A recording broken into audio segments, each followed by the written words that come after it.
Buenas tardes, sed bienvenidas y bienvenidos, y quizá quienes estéis más cerquita de la puerta, si la podéis volver, el motivo es que una compañera ha hecho unos cartelitos pidiendo que si alguien llega tarde que no entre para no romper el silencio y no molestar, pero si la puerta está abierta no puede leerlo porque se queda el cartel vuelto, entonces ahí cuando lo vea nos esperará. Eso es. Vuelve la puerta, por favor, vuélvela.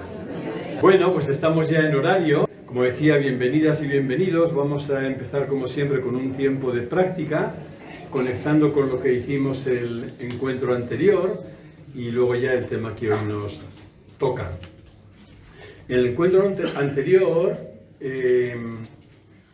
utilizaba una metáfora para empezar a hablar de la práctica de la meditación, que era la metáfora de este salón y de los objetos que hay en él, ¿no? Y entonces distinguíamos en esa metáfora, en esta realidad, una serie de objetos de todo tipo, y sin embargo nos dábamos cuenta de que lo más importante de lo que había nos podía pasar desapercibidos, que es el espacio.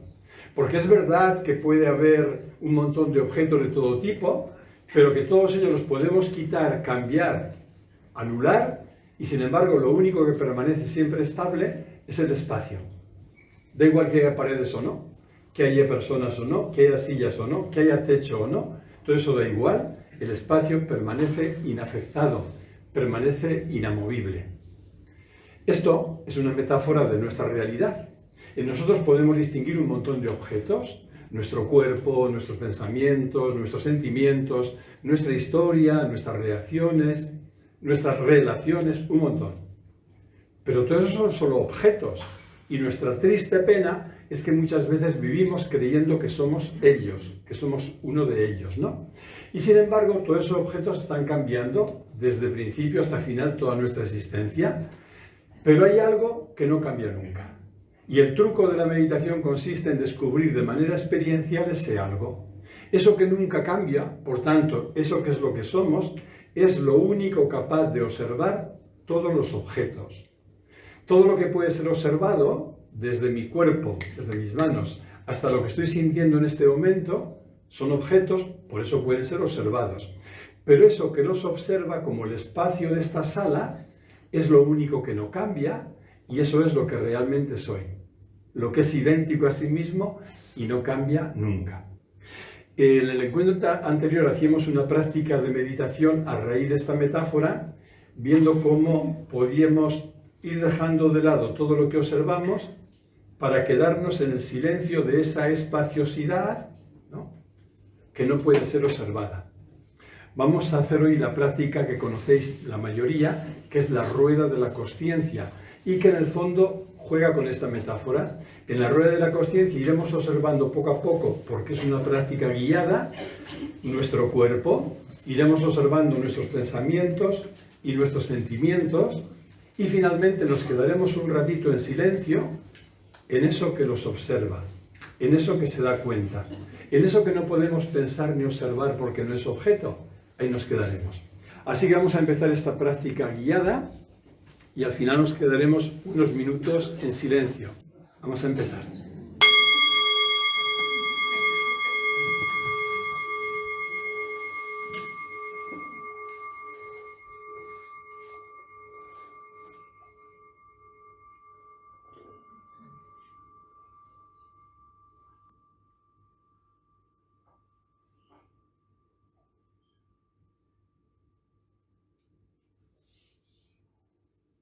Tal vez, al empezar la práctica, os ayude recordaros dos cosas.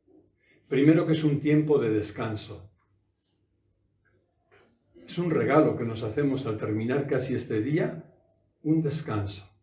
Estemos como estemos. Y en segundo lugar, que no hay ni que hacerlo bien. Que hacemos lo que buenamente se puede hacer hoy, pero no buscamos hacerlo bien, por tanto, ninguna exigencia, ninguna tensión. Es un tiempo de descanso y un regalo que nos hacemos. Y así, desde esta actitud, empezamos como siempre llevando la atención al cuerpo. Nota simplemente cómo estás sentada o sentado y siente tu cuerpo.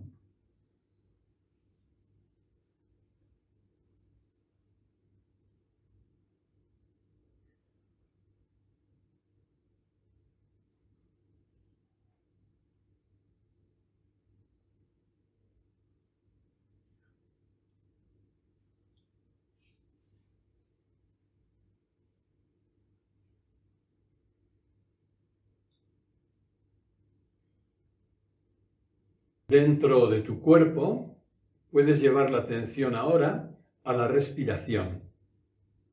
La haces un poquito más pausada, más profunda, poniendo en ella toda la atención.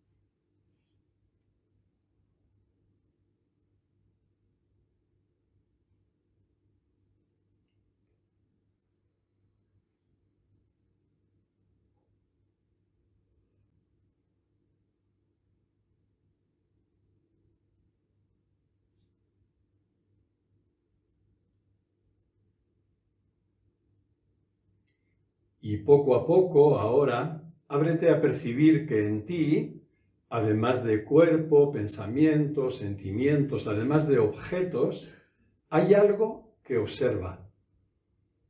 Hay algo que se da cuenta. Hay algo que es consciente. No quieras pensarlo porque no se puede pensar. Simplemente sitúate ahí, sitúate en ello, en eso que es consciente. Es como una luz que ilumina toda la realidad.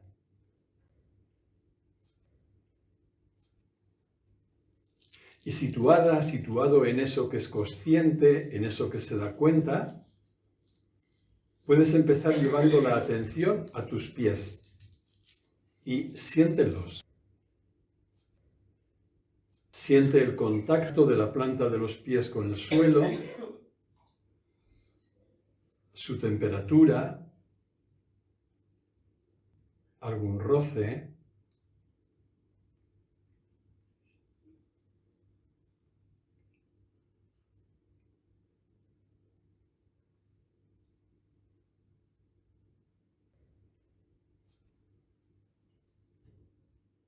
Sigue sintiendo las piernas de abajo hacia arriba hasta las rodillas, notando las sensaciones que aparecen ahí.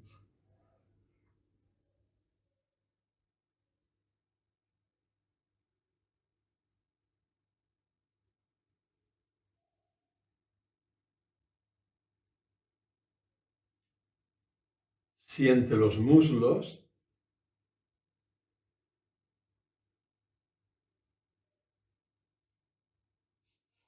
los glúteos en contacto con la butaca y siente ese mismo contacto.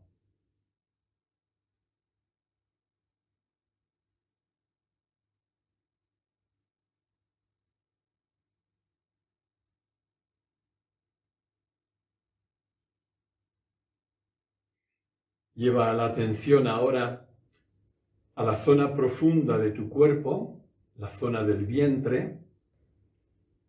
Siente esa zona y a la vez que la sientes permite que se pueda ablandar.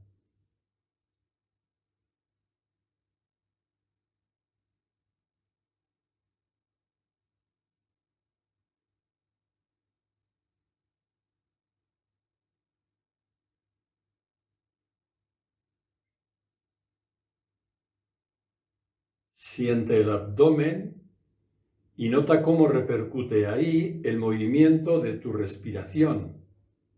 Es como si tu respiración masajeara interiormente esa zona que poco a poco se va ablandando y relajando.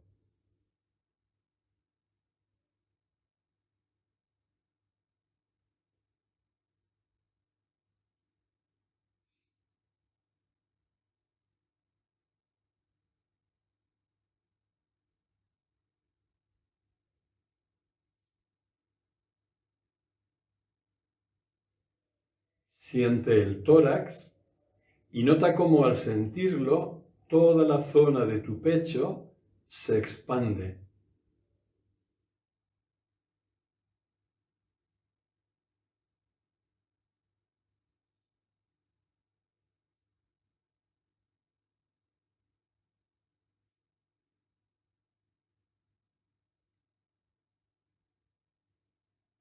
Puedes llevar ahora la luz de la atención a tu espalda y siéntela de abajo hacia arriba, siguiendo la columna.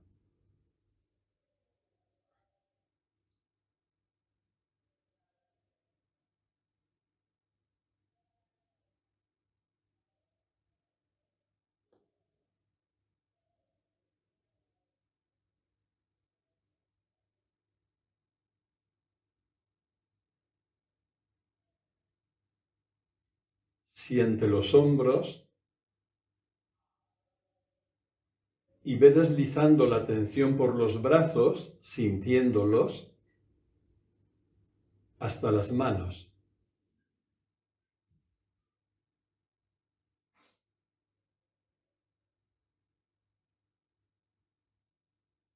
Siente el cuello,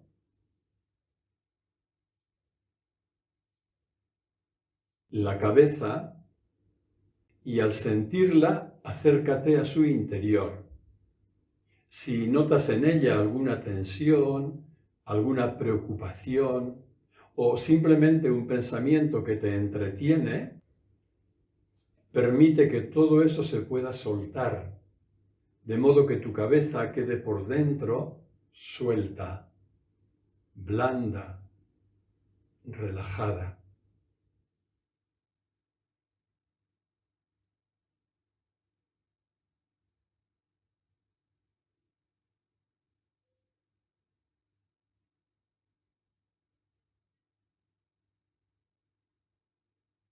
Siente tu rostro y a la vez que lo sientes permite que se pueda suavizar, dulcificar, hasta que aparezca en él una sonrisa.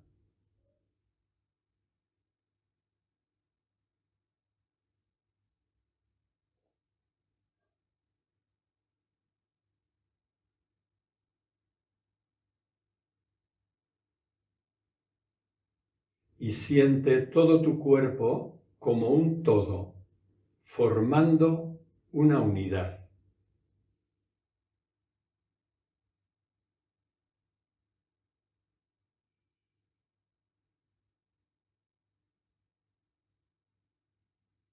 Y ahora, con toda sencillez, observa una cosa.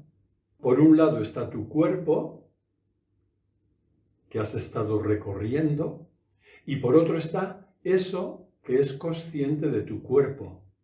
Nota esa diferencia. Tu cuerpo, con sus sensaciones que cambian, que van y vienen, y eso que observa tu cuerpo, que es consciente de tu cuerpo, que permanece y que nunca cambia. Obsérvalo.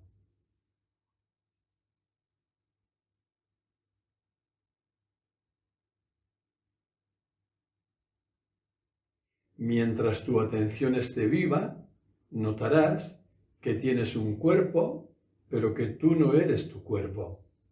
Tú eres eso que es consciente de tu cuerpo.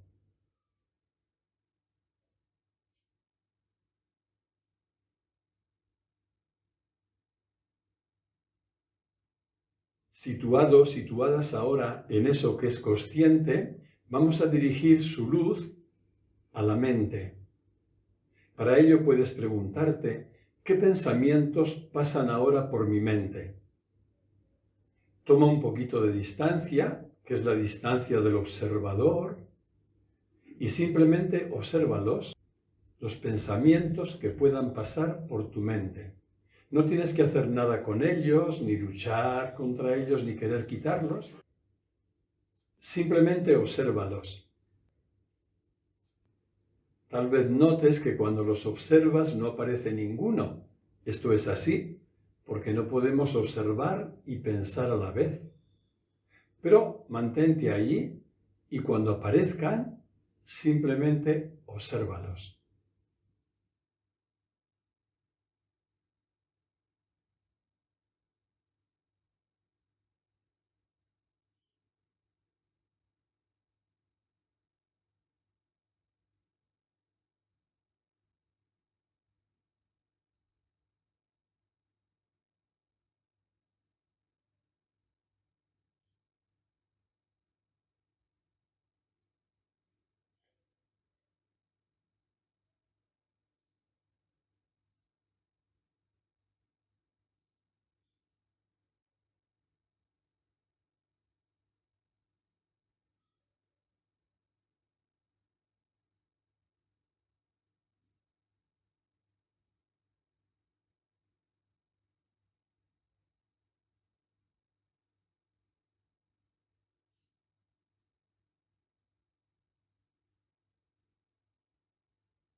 Seguramente has notado que mientras los observas con atención no aparecen pensamientos, pero en cuanto la atención disminuye, los pensamientos vienen a montones. Te das cuenta de que son involuntarios, son automáticos, no los produces tú, vienen solos y tienden a ocupar todo tu espacio, hasta el punto de que tú mismo, tú misma, terminas perdiéndote en esa maraña de pensamientos. Sin embargo, cuando vuelve la atención, te das cuenta de que en ti puede haber muchos pensamientos, pero que tú no eres tus pensamientos. Tú eres eso que es consciente de tus pensamientos. Los pensamientos cambian, eso permanece siempre inalterable.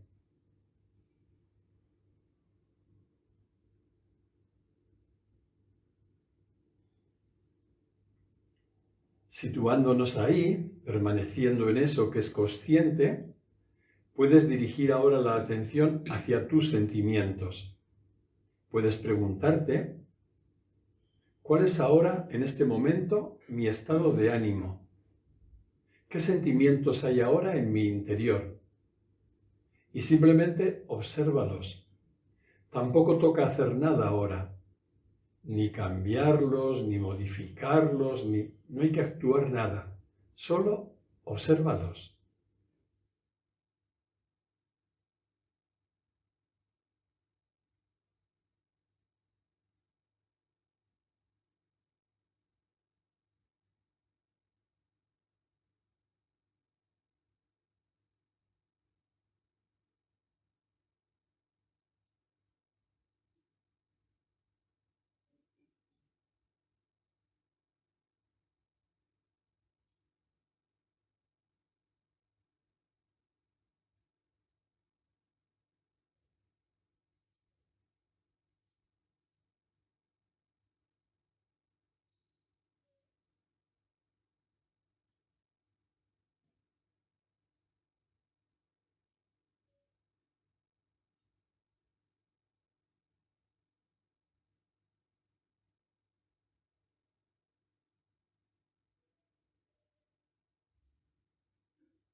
Seguramente tienes experiencia de cómo en nuestra vida cotidiana terminamos muchas veces como marionetas en manos de los sentimientos.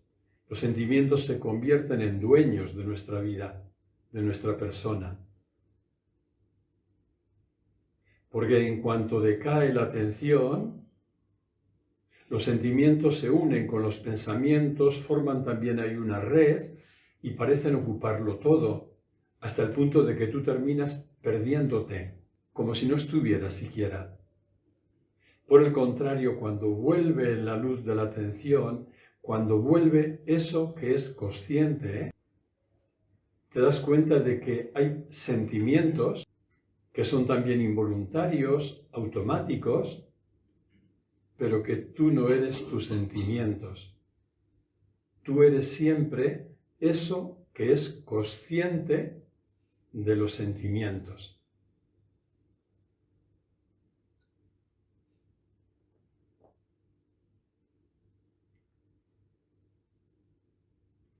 Vamos a dar pues un pasito más para entrar en un silencio, en el silencio meditativo. Hasta ahora hemos estado llevando la atención a nuestro cuerpo, a nuestros pensamientos, a nuestros sentimientos. Ahora la atención se vuelve hacia ella misma. Se trata de permanecer de manera consciente en eso que se da cuenta, en eso que es consciente y que no puede ser observado, pero sin embargo podemos vivir en ello y podemos permanecer en ello. Cuando vienen pensamientos simplemente te das cuenta de que ha aparecido una nube, pero no te vayas detrás de ellos. Tal como vienen, se van. Permanecemos sencillamente en eso que los observa, en eso que es consciente. Y permanecemos durante unos minutos.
dar, Charo, una luz más, la del medio.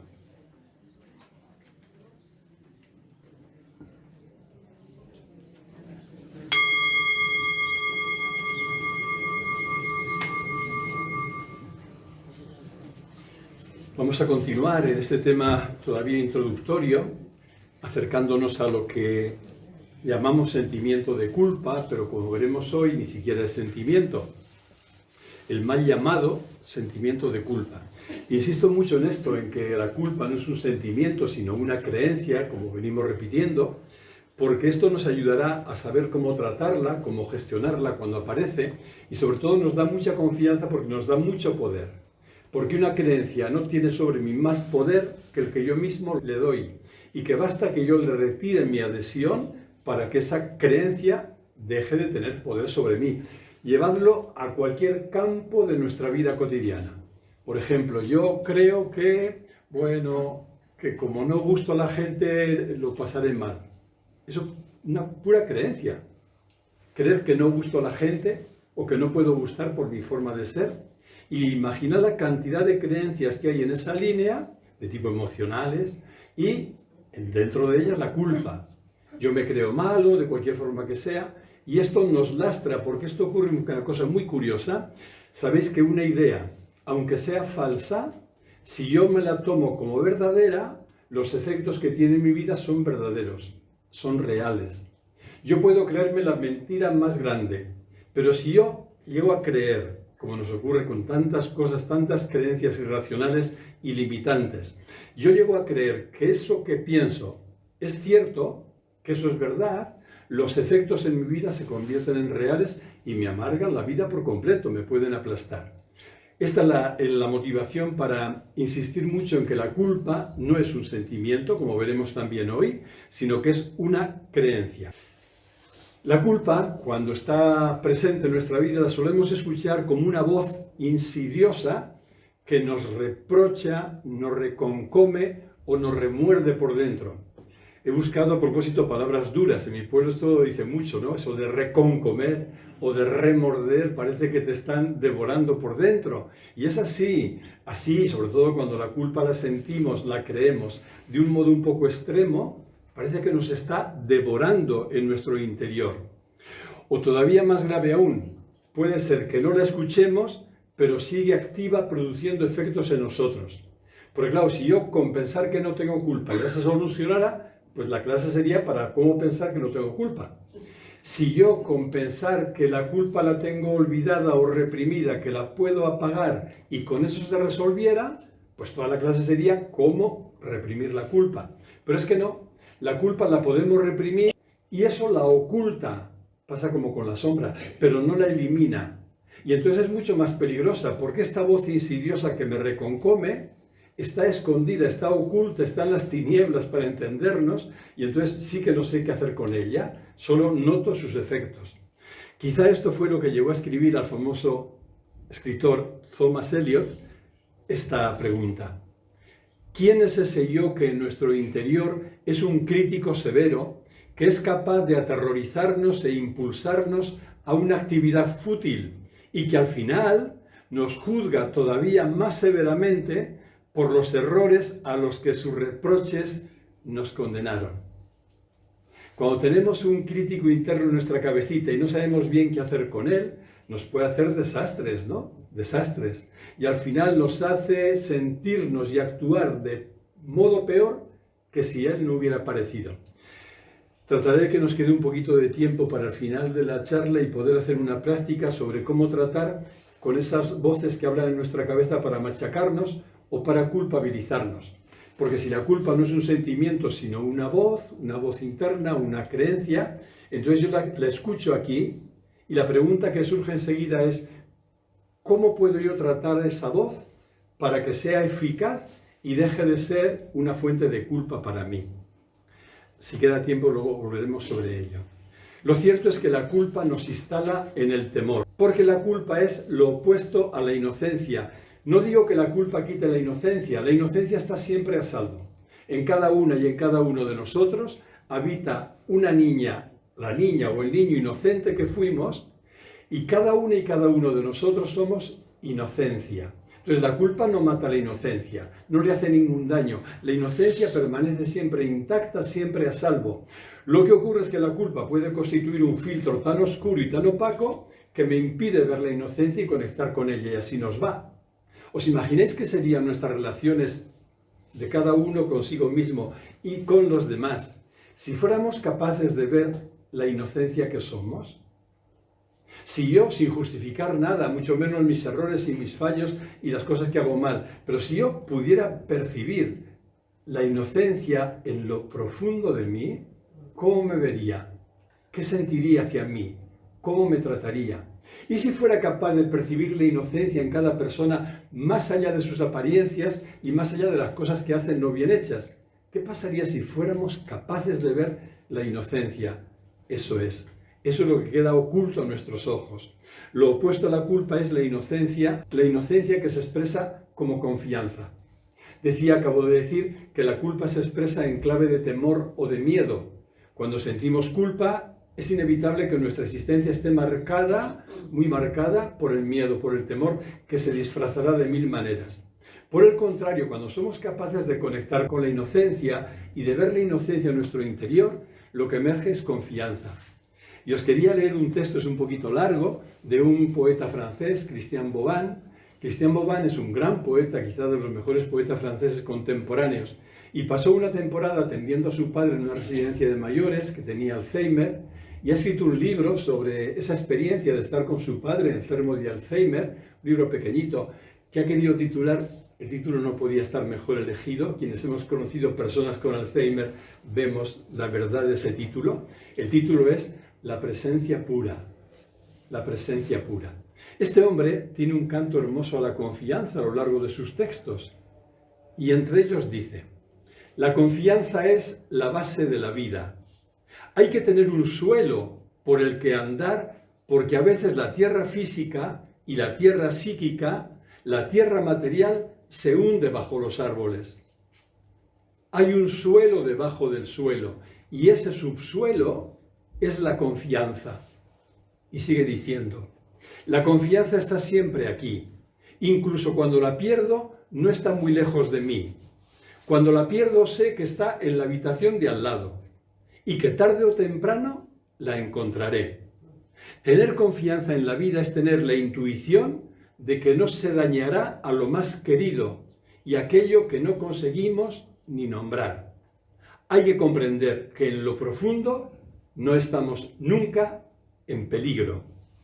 Y termina diciendo: la confianza es la madre de todas las raíces. Si la tienes, darás con todo lo demás. Quienes hemos experimentado en nuestra vida una desconfianza tan grande que nos llevó a un pozo de depresión, sabemos toda la riqueza que contienen estas palabras. Cuando luego hemos experimentado la confianza como un regalo gratuito, que es un suelo que te sostiene por más roto o revuelto que puedas estar. La confianza es ese suelo que nos sostiene siempre. Y quería traer otro testimonio, porque va en la misma línea de la confianza, de una mujer sabia inglesa del siglo XIV. Era beguina. Las beguinas eran un tipo de mujeres muy especiales, no tenemos tiempo de detenernos ahora. Hablaba en un lenguaje religioso, aunque eran ellas muy rompedoras las beguinas, pero en ese lenguaje religioso, fijaros lo que decía, sosteniendo la confianza: el pecado es necesario, pero todo acabará bien, y todo acabará bien, y cualquier cosa, sea cual sea, acabará bien. Juliana, que era una vidente, dice ella, dice que en una ocasión escuchó en su corazón la voz que ella decía de Dios. Sabemos que Dios es el fondo. Escuchó la voz que venía del fondo y que decía: Juliana, no tengas miedo, todo acabará bien. Dice Juliana, que yo era, dice ella, un poco desconfiada, pregunté: Señor, ¿todo? Dice, aunque tú no lo entiendas, todo, absolutamente todo, acabará bien. Y fijaos que es casi una herejía para una persona cristiana. Dice: el pecado es necesario, pero también eso acabará bien. Las neurociencias nos enseñan algo que recordaba el otro día, y es que la confianza y el temor utilizan los mismos circuitos neuronales. Eso es muy interesante. El otro día ponía la metáfora de la autopista. Imaginad que hay una sola autopista y por esa autopista corre tanto los miedos como la confianza. Pero si está ocupada la autopista por unos, no puede caber la otra, y a la inversa. Esto es una invitación a cultivar la confianza de manera consciente. Porque si yo me descuido un poco, voy a mi bola y estoy ahí el día medio perdido, y de pronto aparecen miedos que yo ni atiendo, la autopista está ocupada por los miedos. Será imposible conectar con la confianza porque están utilizando, dicen estos científicos, los mismos circuitos o las mismas redes neuronales. Cultivar la confianza. La culpa, decir que es un falso sentimiento, es reconocer que es una creencia errónea, pero que tiene efectos devastadores, ¿no? Y también quienes la hemos padecido, a veces desde pequeñitos, sabemos que te puede destrozar la vida. El otro día nombraba unos cuantos y luego hoy saldrá también alguno. Pero es falsa la culpa hasta en el nombre, porque no es un sentimiento. La culpa es una creencia mental que acusa constantemente. Eso es. Luego veremos algún reproche concreto. Genéricamente yo decía que todos los reproches que la culpa te puede dar, que fueron los que fue el que quedó grabado en nuestro interior y que nos creímos a pie juntillas y que luego nos ha condicionado tanto, el reproche en el que se pueden resumir todos los demás se formula de este modo: tú no eres como deberías ser. Y eso aplícalo a todos los campos que tú quieras de tu persona, porque es aplicable a todos ellos, ¿no?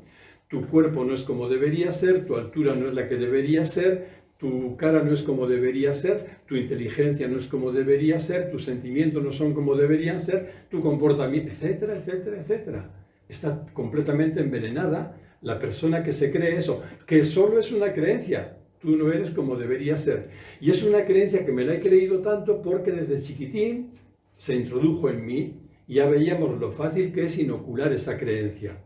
Pero el hecho de que no sea un sentimiento la culpa nos lleva a constatar algo simple, ¿no?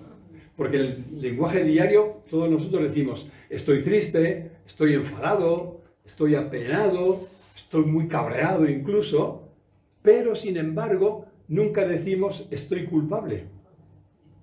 ¿Por qué será? No decimos estoy culpable, sino soy culpable, lo cual es mucho más jodido, mucho más grave. Pero eso nos indica que la culpa es algo no que siento, sino que creo con la cabeza.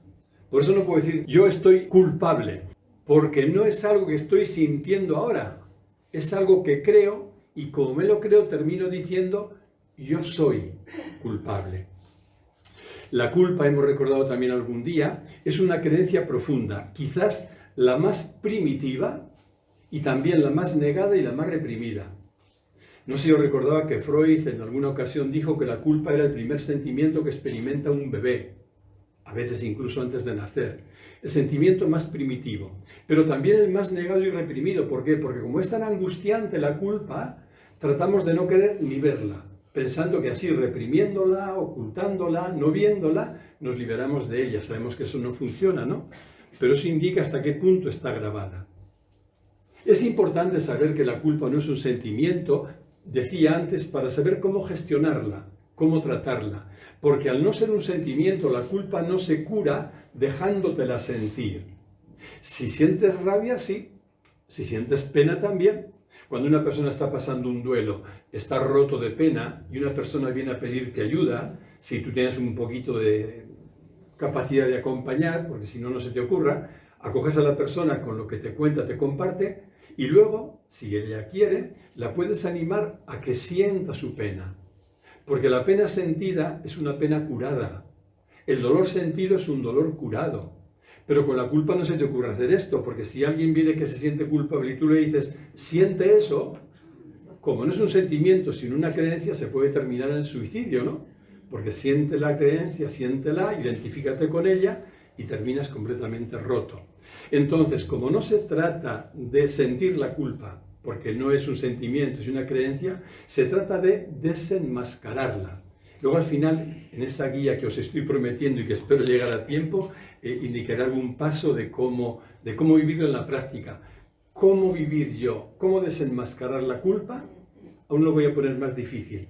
Cayendo en la cuenta de que la culpa es un protector, que la culpa de entrada no es un enemigo que viene a joderme la vida, aunque en sus efectos sí, sino que es un protector que está buscando mi bien.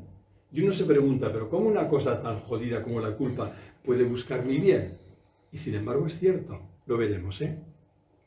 La culpa no podemos sentirla, por tanto, porque no se siente, porque es una creencia. Ahora bien, lo que sentimos son sus efectos. Y los efectos son tan terribles, tan devastadores, los nombraré dentro de un ratito, que ahí advertiremos por qué la culpa nos provoca tanto miedo.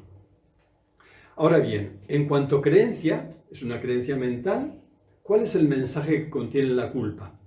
Antes he dicho en qué se resume, pero puede adoptar distintos mensajes. A mí me salen estos, desde mi experiencia, el mensaje de no estarás o no estás a la altura. En ti hay algo inadecuado. No mereces vivir, no mereces ser feliz, no mereces pasarlo bien, no mereces. Has actuado mal y debes ser castigado o castigada. Eres culpable, directamente ya, o eres malo o mala.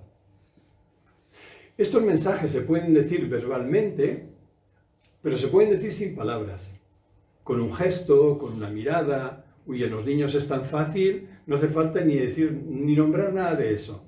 Pero el modo como tú lo tratas o no lo tratas, le están llegando esos mensajes. Y, tal como decía antes, esos mensajes se resumen sencillamente en este. Te pongas como te pongas, no eres como deberías ser. Pero claro, en cuanto una persona piensa que no es como debería ser, no tiene ninguna esperanza de salida, no hay ninguna esperanza de salvación. Si yo no soy como debería ser, ¿qué me toca? Aguantarme y sufrir, ¿no? Eso es terrible. Por eso un mensaje de ese tipo tan fácil de inocular en un niño lo deja sin salida, absolutamente sin salida, y hace sentir la propia vida como un peso. La culpa siempre se transforma en lastre, ¿no? Como en una carga que lleva sobre los hombros. En definitiva, resumiendo todo esto, la culpa es una creencia mental que genera sentimientos muy dolorosos y muy agudos. Y voy a nombrar los que a mí me parece que son más graves. Sentimientos de pesadumbre. No sé qué os suena esa palabra. En mí tiene una historia, por eso me suena tan mal, ¿no? No es el peso vulgar, el peso de algo, es una pesadumbre. La soledad no deseada, lógicamente, el aislamiento, la tristeza que bordea la angustia directamente, la apatía, la falta de tono vital, la falta de alegría, la falta de querer vivir, y al final todos ellos se resumen en otro sentimiento grande que los engloba, que es el hundimiento. Bajo el peso de la culpa, aunque solo sea una creencia, la persona termina hundida. Y luego añadiremos otro efecto también, que termina saboteándose, boicoteándose. Estos son como efectos inmediatos. La culpa siempre provoca el hundimiento y el auto-boicot, que tiene luego consecuencias en todo lo que emprendemos. Una vez me pidieron hablar de la culpa, a ver si, decían, en la charla salió, si podía provocar otra cosa que no fuera hundimiento. Y estuvimos indagando un poco. Indagamos, de hecho, la charla que he preparado para presentar el libro de La culpa, de Vivir sin culpa mañana, en San Pablo, en la librería, en la plaza de Merindades, va a girar en torno a eso, ¿no? Cómo la culpa inexorablemente, le des las vueltas que le des, y sea del tipo que sea, siempre termina en hundimiento. Y por contraste, lo cual contiene mucha sabiduría, y nos da una pista importante, la responsabilidad siempre termina en movilización. Es lo opuesto. La culpa hunde, la responsabilidad moviliza de una manera adulta. Pero no solo es eso. La culpa no solo hunde, sino que exige expiación y castigo. Y aquí ha entrado muchas veces la religión, a mi modo de ver, de malas maneras, porque ha incrementado el llamado sentimiento de culpa y ha potenciado también el castigo y la amenaza y todo lo que eso conlleva. ¿Y por qué la culpa requiere expiación y castigo?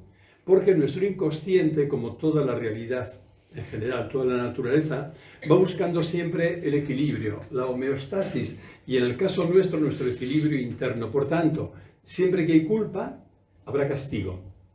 Aunque no nos demos cuenta ni de la una ni del otro, Aunque una persona no se crea culpable porque lo ha olvidado, lo ha reprimido también, que ya cree, como el otro día me decía un muchacho joven, yo eso no lo conozco y yo tengo que creerle hasta que no me demuestre lo contrario, ¿no? Pero me sonreí por dentro un poquito diciendo, espera que vivas un poco más, a lo mejor te enteras, ¿no? Es muy raro no tener culpa, ¿no? Es muy raro por todo lo que es nuestra infancia. Pero siempre que hay culpa y castigo, aunque uno, digo, no conozca que es culpable o que tiene culpa, como eso es inconsciente, también se castigará. Y el castigo puede ser pues muy variado, ¿no? Desde una cosa muy chiquitita, por ejemplo, una sensación de tristeza más o menos constante, una sensación de reproche, una sensación de enfado con uno mismo, una sensación de exigencia a los demás, una sensación de pelea con los otros, pero castigos más duros, por ejemplo, un estado depresivo, por ejemplo, un trastorno, una enfermedad psicosomática, que no tienes nada físico que la explique, y esa enfermedad, que puede ser un tumor, puede ser cualquier otra cosa, es un castigo que tú te has dado inconscientemente para apaciguar el sentimiento de culpa. Me contaba mi querida Ana, cuando trabajaba en el instituto y con chicos pues, de familias muy rotas, y algunos chicos sin familia directamente, inmigrantes y demás, menas, que podían llegar a sentir la culpa hasta un extremo que tenían comportamientos autolíticos, es decir, buscaban lesionarse. Y en una ocasión hablamos con uno de ellos, Ana y yo, y él, es curioso y durísimo, nos decía cómo cuando él se cortaba, si llegara a suicidarse, se cortaba los brazos o se golpeaba con toda su fuerza contra una pared, se sentía mucho mejor. El castigo aliviaba, él no sabía lógicamente de esta historia, pero detrás está esto. El castigo alivia una angustia de culpa que te resulta insoportable. Pues hasta ese extremo es complicada la culpa, ¿no? En la base de la depresión, quizá porque fue mi experiencia también, y del sufrimiento mental, hay siempre una creencia culposa. Hay siempre algo, algún mensaje que me he creído y que me está carcomiendo o remordiendo por dentro. Por eso decía que la culpa es una creencia siempre errónea, no hay una culpa sana. Hay algunos psicólogos que distinguen entre culpa patológica y culpa sana, que ellos dicen que es buena.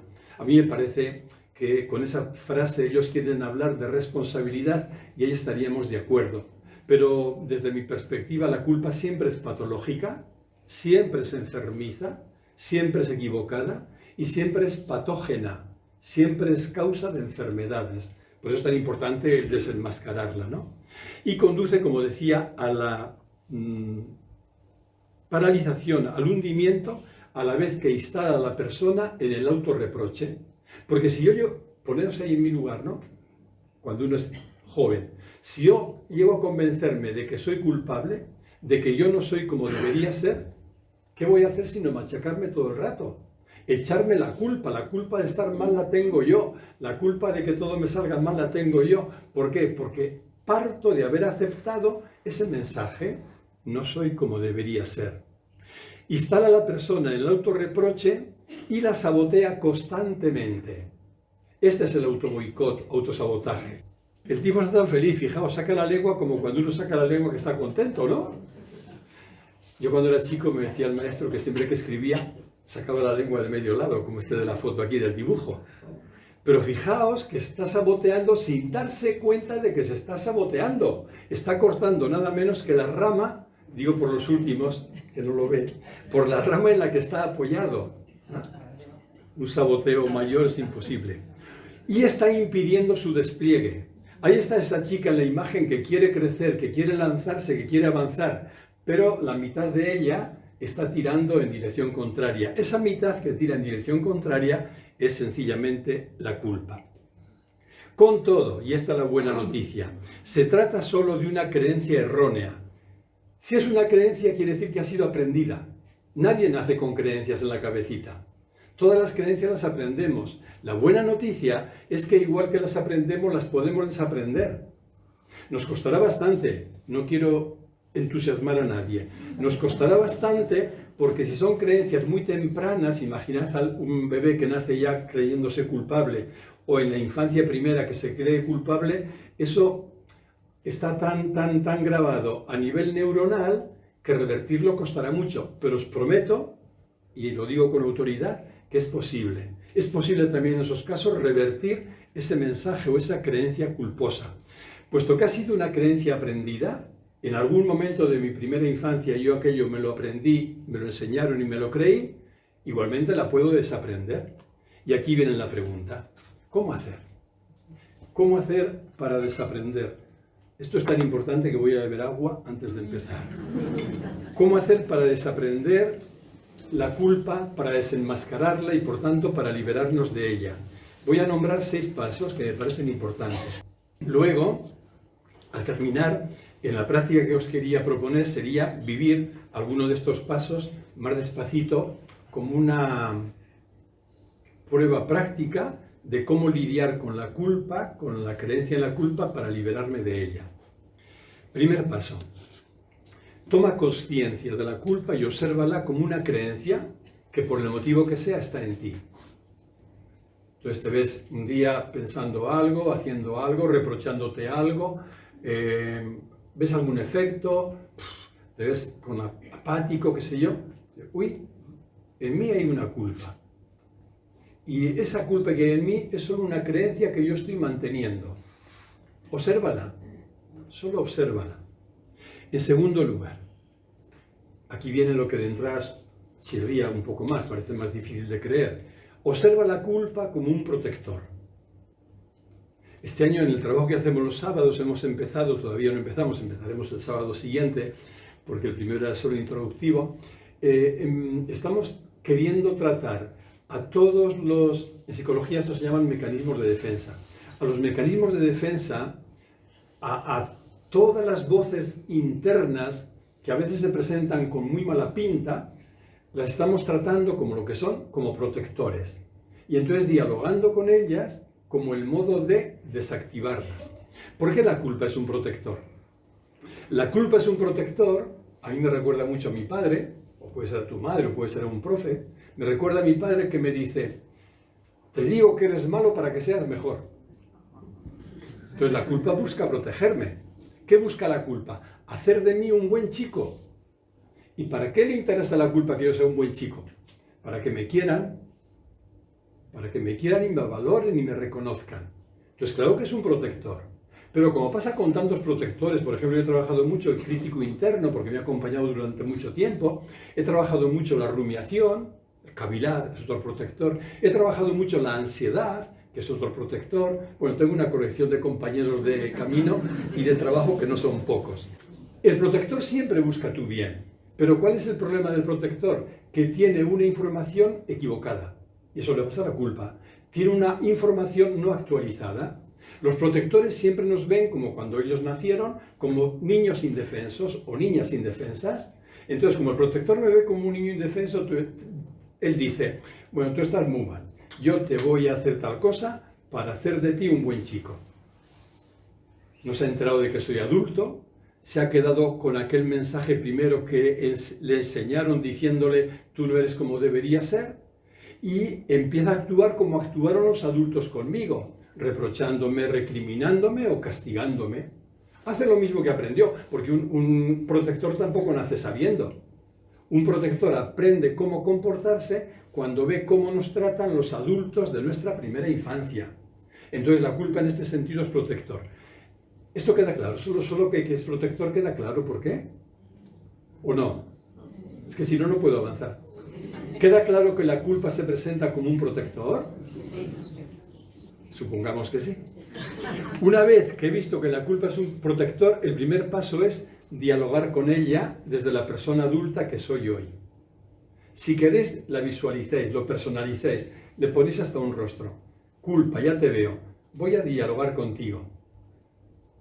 Y dialogando contigo, con ella le puedo preguntar, por ejemplo, ¿de qué me proteges? Y dice, te protejo para que no hagas las cosas mal, porque si haces cosas mal no te va a querer nadie, te van a machacar.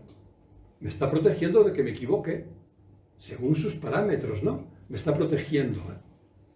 Y aún le puedo decir más, y si no me protegieras, ¿qué temes que pasaría? Pues que harías barbaridades. Y aún le puedo preguntar más, le puedo preguntar, tú que me has acompañado durante tanto tiempo, como protector, ¿cuántos años te parece que tengo? Y una vez se lo pregunté en serio. Dice, unos 2. Entonces es normal que me trate como un niño indefenso y como un niño que no puede hacer nada. Entonces en este diálogo yo me pongo ante la culpa y le digo, mira culpa, hoy soy una persona adulta, tengo ya no 2, tengo 75 tacos, ¿no? Entonces podemos hablar y vamos a continuar la conversación. En segundo lugar, esto es muy importante, agradezco a la culpa su voluntad de protegerme. Ha sido un protector, ha buscado mi bien. Con las armas que tenía me ha hecho muchísimo daño, me ha llevado a una depresión terrible que no quiero ni de lejos para nadie. Pero ella me estaba protegiendo. Entonces digo, culpa, te agradezco de verdad tu interés en protegerme. Pero no con la boca pequeña, ¿eh? No. Honestamente, miro la culpa y le agradezco su voluntad de protegerme. Y luego, en un tercer momento, actualizo su información. Le digo, mira, culpa, la información que te dieron estaba muy equivocada. Porque te hicieron creer, pues eso, todo lo relativo a la culpa que estamos aquí hablando estos días, y te hicieron creer que yo no era como debería ser y demás, pero yo no soy así. Tú sabes que yo de fondo, como todo ser humano, es inocencia, es así, y tú sabes que todo ser humano tiene derecho a equivocarse, y porque uno se equivoque no es culpable, el error es humano y ya está. Entonces actualizo con ella y voy dialogando. Y finalmente, solo después de que he hecho este recorrido, la invito a que se separe. Le digo, mira, culpa, hasta ahora has estado cumpliendo un papel de protector, como un policía interno que tenía que vigilarme para que yo fuera buen chico. Pero ahora que ya has actualizado todo, ya has visto claro cómo es, yo te invito, que como ya no tienes papel que cumplir, porque yo soy una persona adulta que me puedo hacer cargo de mí y de mi propio niño interior, yo te invito a que te separes. Y os prometo que se separa. Y cuando la culpa se separa, como cuando se separa la ansiedad, la rumiación, la cavilación, el crítico interno, el crítico que juzga y condena a los demás, cuando se separa un protector, yo noto dentro una espaciosidad que parece el océano Pacífico. Una espaciosidad enorme, con una sensación en el cuerpo de descanso, de libertad interior y de gozo. Se ha separado toda esa carga que había ahí, ¿no? Y luego ya para rematarlo, aún le hago una última pregunta, perdonad. La última pregunta que le hago. Y ahora que ya no tienes el papel este de protector, toda la energía que tú tenías, que no es poca, ¿a qué la vas a dedicar? ¿A qué vas a dedicar esa energía? Y entonces la culpa me dice, yo voy a dedicar esa energía para que tú seas cada vez más fiel a ti mismo. Ahí hemos cerrado el circuito. Este proceso me parece importante. En tercer lugar, dejamos ya el diálogo. En tercer lugar, acalla la mente y conecta con ese lugar en ti que es quietud e inocencia. Decía que en nuestro fondo, nuestra identidad es inocencia. Inocencia que está siempre a salvo, que está siempre intacta.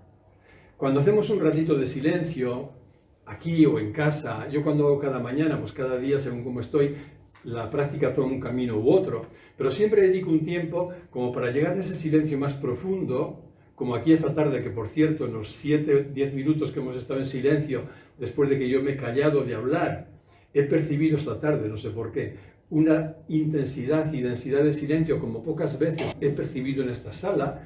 Hoy me parecía impresionante. En ese silencio es conectar con la quietud que eres, con la inocencia que eres. Pero no porque te estás contando un cuento mental, no una creencia, sino porque estás sintiendo que en lo profundo de ti, más allá del comportamiento que has tenido que hacer, eres inocencia. En cuarto lugar, cultiva el amor a ti mismo. Cuando queremos a una persona no andamos machacándola, culpabilizándola o reprochándola. Muchas veces nos reprochamos porque tenemos la autoestima muy baja, lo cual va de la mano de la culpa. Porque si yo me he creído esa historia de que no soy como debería ser, ¿qué autoestima voy a tener? Ya me contaréis. Pues la autoestima por los suelos o por debajo del suelo, ¿no? Al contrario, si yo aprendo a quererme, si yo voy cuidando el amor a mí mismo en prácticas afectivas, de pronto notaré que la creencia en la culpa disminuye y que me culpabilizaré mucho menos. ¿Por qué? Porque me estaré queriendo más. El cuidar el amor a uno mismo es fundamental. En quinto lugar, el quinto paso. Ábrete a percibir que más allá de tu mente está eso que nombrábamos hoy en la práctica que hemos hecho al inicio de la rueda de la consciencia, eso que es consciente. Y permanece ahí, permanece en la consciencia. Porque uno puede permanecer solo en esos dos sitios. Puedes permanecer en la mente que te está diciendo, no eres como debería ser con el lenguaje que tu mente tenga, o puedes permanecer en la consciencia que es quietud y que es inocencia. Y entonces ahí compruebas que la mente tiende a culparte siempre, pero la consciencia te libera. La consciencia te libera. Y ya el último paso abarca a nuestra personita entera, a nuestro personaje. Situándote en la consciencia que eres, que somos, puedes pedir a tu personaje, a lo que llamamos el yo, que se haga a un lado. Y cuando el yo con el que he estado identificado y que ahora estaba padeciendo culpa, por ejemplo, como en el caso anterior, se hace a un lado, lo que queda es, de nuevo, espaciosidad. Espaciosidad, descanso en el cuerpo, libertad interior y gozo. Un gozo o una alegría profunda. Recuerda en todo caso que en lo profundo de ti eres inocencia. Esto no tiene excepciones. Esto no corre peligro. Me recuerda lo que decía Boban, el poeta, al principio. La confianza siempre está a salvo. La inocencia también. Eres inocencia. Inocencia. Que he dicho con otra palabra, otros días lo puedes experimentar como serenidad. Eres serenidad. En mi vida, en mi historia, la ansiedad ha tenido un puesto relevante, porque cuando hay mucho vacío afectivo, hay mucha ansiedad y mucha rumiación mental, ¿no? Entonces la ansiedad me ha acompañado mucho. Y yo era todo buscar cosas que me calmaran la ansiedad, que me la redujeran, y intentaba de todo. No con demasiado éxito, eso es verdad, ¿no? Y yo recuerdo que cuando era joven adulto, 20 y tantos años o así, yo me veía por dentro siempre inquieto, con mucha ansiedad, no descansaba en ningún lugar. Y escuchaba, sin embargo, una cosa que nunca me terminé de creer y que me repetían mucho. Recuerdo una vez una chica, era religiosa, en Teruel estaba, había fallecido de un infarto reciente, era una chica joven. Esta chica era teresiana. Me dice: oye, Enrique, me encanta estar contigo por la paz que tienes y que transmites. Yo me quedé mirando a ver si estaba bien de vista ella, pero es que no fue la única, era muy frecuente. Y aquello me llevó a un conocimiento que os quiero compartir porque seguro que os podéis aplicar perfectamente. Uno puede sentirse muy alterado en el sentido que sea a nivel sensible, pero eso no niega lo que es de fondo. Y esto es muy importante para no meter todo en el mismo saco, que es lo que hacía yo. Como yo me veía ansioso, nervioso y alterado y inquieto, decía: joder, yo soy una alteración con patas, una ansiedad que camina, ¿no? Había metido todo en el mismo saco, pero no, yo era serenidad de fondo y la gente que estaba a mi lado lo veía. No la veía yo, porque tenía un filtro de ansiedad tan grande que me impedía ver lo que había en el fondo, pero las personas que estaban a mi lado la veían. Con la culpa pasa igual. Tú te puedes sentir mal, te puedes reprochar, te puedes recriminar, pero en ti, en tu corazón, hay una inocencia que está siempre a salvo. Eres inocencia, no es que haya algo que se llame inocencia. Eres también serenidad, aunque estés alterado. Y eres también, por una palabra que me gusta mucho, plenitud. No te falta nada. Y esto no es una metáfora, ni es un cuento de un vendedor barato. No te falta nada. Tu mente no lo sabe todavía, porque si le haces caso a tu mente, como tu mente solo lee tu personajito, tu mente te lee como carencia. Te falta todo, dirá tu mente. Uy, nada, todo te falta. Pero es porque tu mente no puede verlo, no puede leerlo. En lo que eres no te falta nada. Esa imagen es del jardín japonés de Buenos Aires. Es un lugar precioso, precioso. Ahí me pasé yo bastantes tardes en ese jardín japonés. Y luego una invitación, si queréis, porque consejos no me gusta dar. Sé paciente todo lo que puedas en este camino de reeducación, porque se trata de desactivar la culpa, de desactivarla, pero también de, a través del diálogo con ella, de hacer que se haga a un lado, porque no se desactiva la culpa luchando contra ella. Esto la fortalece, la alimenta. O sea, el que tú te enfades con tu propia culpa no la va a quitar, la va a engordar. A la culpa le gusta alimentarse, se alimenta a sí misma, de hecho, ¿no? Como decía al principio, ya voy terminando, una creencia cae en cuanto dejas de creer en ella. ¿Veis por qué es tan importante caer en la cuenta de que la culpa no es un sentimiento sino una creencia? Cualquier creencia cae cuando tú dejas de creer en ella. Esto fue lo primero que me llamó la atención cuando en mi interior se empezó aquella revolución de las creencias religiosas. Un día me sorprendí diciendo, anda, si yo dejo de creer en algo, eso se cae. O sea que la creencia no puede tener mucha fuerza para mantenerme seguro, porque la seguridad que yo le doy a la creencia es porque yo creo en ella, pero si yo me la dejo de creer, se viene abajo. Con la culpa pasa igual. Cuando tú vas desactivando la culpa, no luchando, repito, contra ella, sino con ese diálogo y también gratitud, pero dejas de creer los mensajes que la culpa tenía para ti, se viene abajo, se cae. Y entonces te liberarás de aquella creencia errónea y no para caer en la irresponsabilidad de decir, pues ahora como no soy culpable, hago lo que me sale de ahí. No, sino para vivir responsablemente.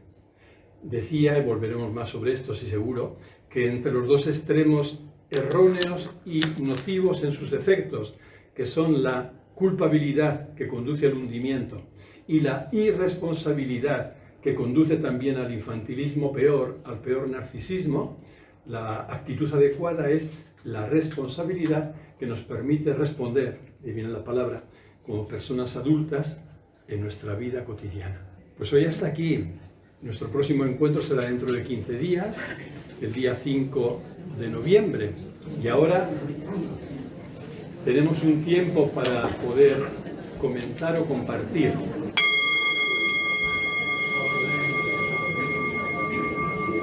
¿Vamos calmando?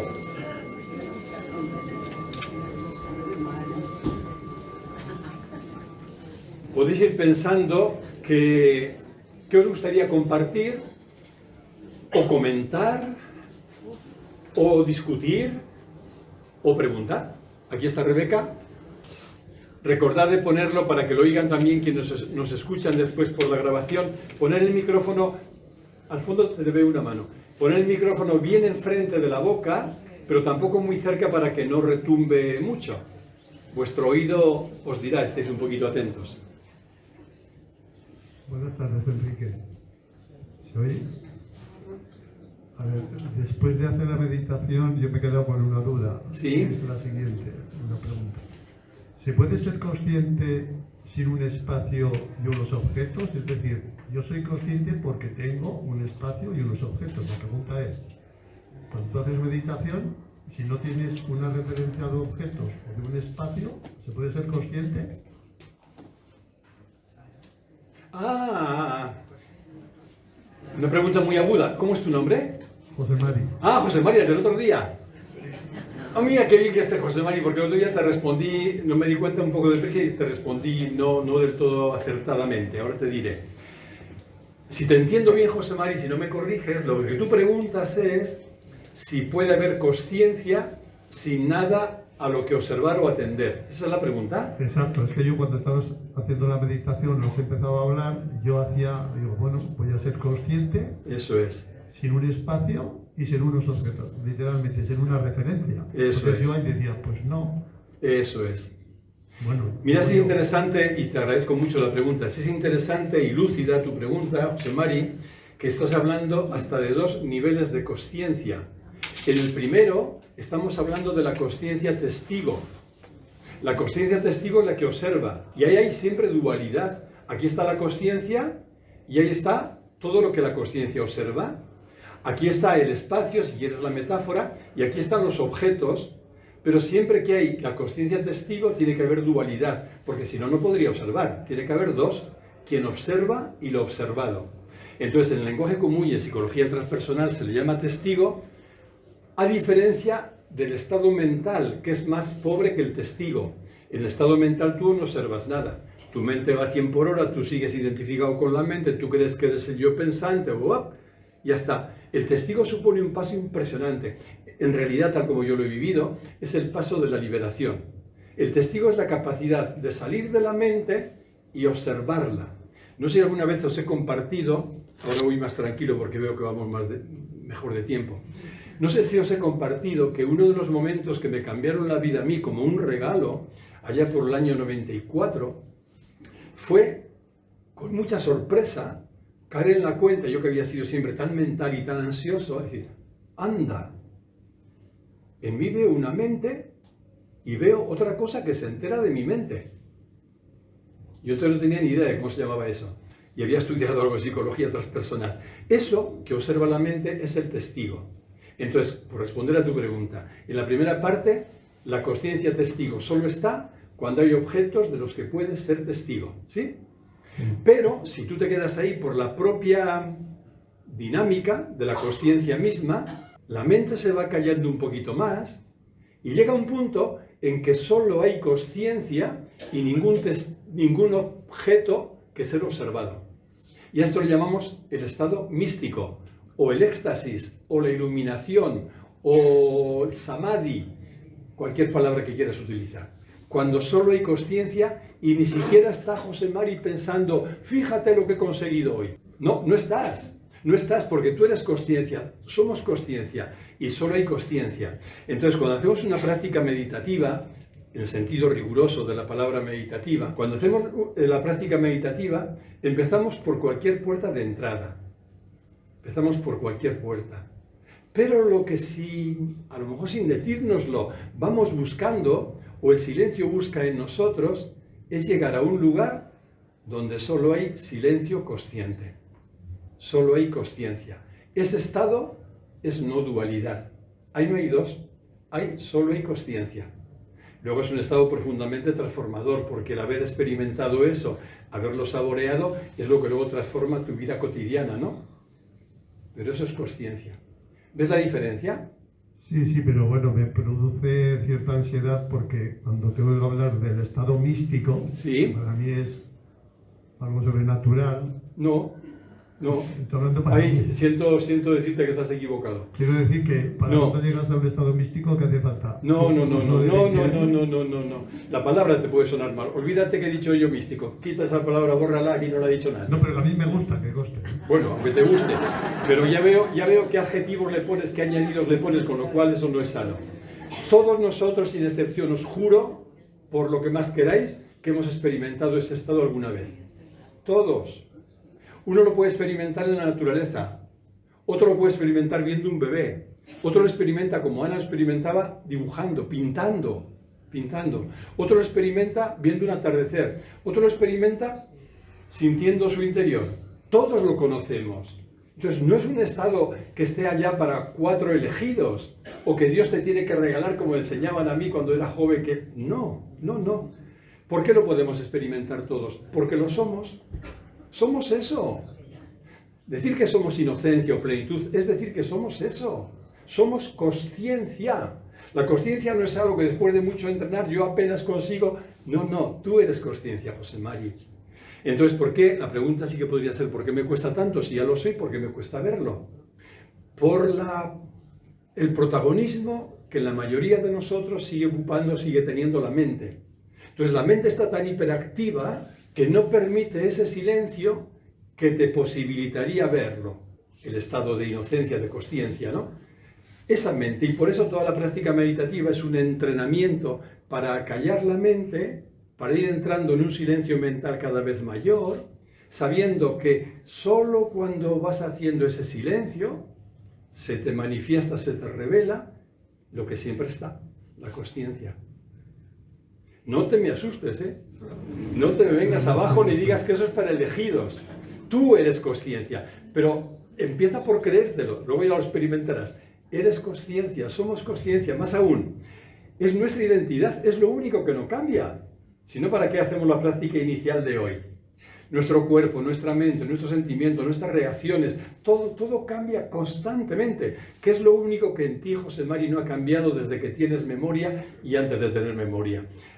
¿Qué es lo único que no ha cambiado? La consciencia que eres. Y es tan sencillo verla como decir, ahora mismo, os lo prometo, ¿eh?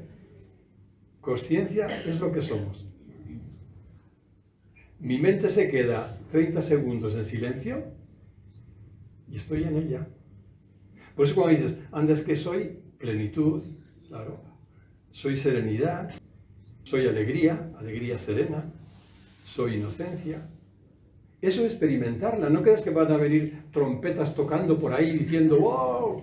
No, no, no. Ese es mi objetivo. Bueno, y otra pregunta que después de la que has hablado de la culpa, ¿Sí? yo dándole vueltas, para mí la culpa produce un sentimiento, ¿no? Sí, claro, un montón. He nombrado varios.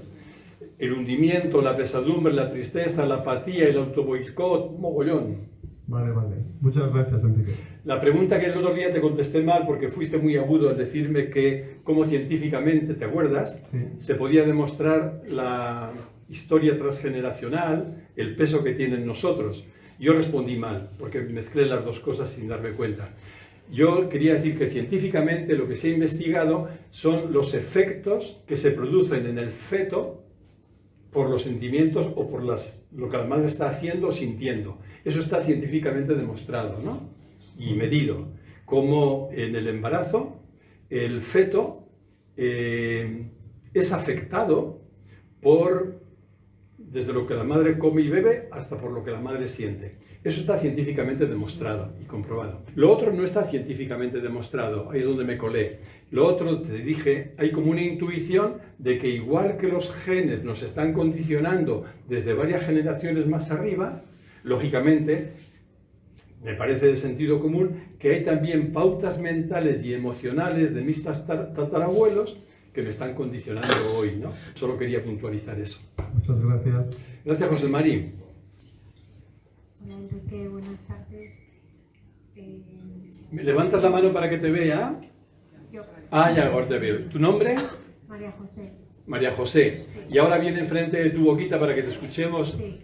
En la última parte de la charla te has referido a que todas las creencias, por el hecho de ser creencias, en el momento en que dejamos de creer en ellas, como que desaparecen, o que no tienen ya sentido alguno, ¿no? Eso es.